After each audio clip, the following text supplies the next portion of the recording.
Ukraine के Mariupol में रूस ने यूरोप के सबसे बड़े स्टील प्लांट पर दोबारा हमला किया और उसे बर्बाद कर दिया। युद्ध की वजह से यूरोप में पहले से ही स्टील के दाम आसमान छू रहे हैं। और मारियोपोल के अज़ोवस्टल स्टील प्लांट की तबाही की खबर से तो वहां हाहाकार ही मच गया। रूस ने यूरोप के सबसे बड़े स्टील प्लांट में एक अज़ोवस्टल पर अपनी मिसाइलों से ऐसी आग बरसाई कि कुछ बचा ही नहीं। जो तस्वीरें आई उन्हें देखकर लगा कि धमाकों की झड़ी लग गई। सबसे पहले स्टील प्लांट में एक ब्लास्ट हुआ, जिसके बाद यह सिलसिला चलता गया और फिर देखते ही देखते दूसरा, तीसरा, चौथा, पांचवां, छठा, सातवां और आठवां धमाका हुआ, जिसके बाद आसमान की ओर उठा काला और डरावना धुएं का गुबार, जिसे देखकर ऐसा लगा मानो वो हर तरफ अंधेरा फैला देगा।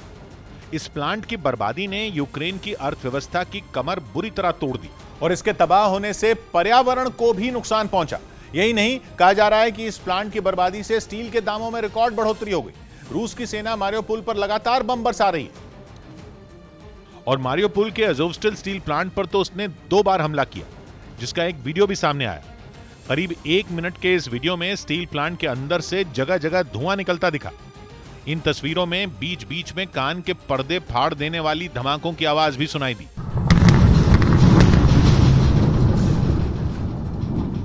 अज़ोवस्टल स्टील प्लांट अज़ोव सागर के किनारे बसे मारियोपोल शहर में है, जहां रूस की सेना ने ऐसा तांडव किया कि उसे भूतिया शहर बोला जाने लगा।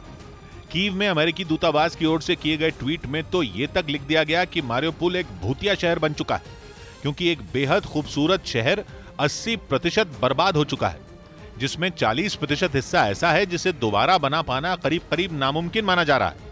लेकिन अज़ोवस्टल स्टील प्लांट के मालिक ने दावा किया कि वो उसे फिर से शुरू करेंगे। ये स्टील प्लांट यूक्रेन के सबसे अमीर शख्स कहे जाने वाले रिनाता अखमेतोवा का है, जिन्होंने जानकारी दी कि रूस के हमले के बाद प्लांट में ऐसे इंतजाम कर दिए गए थे कि पर्यावरण को कम नुकसान पहुंचे।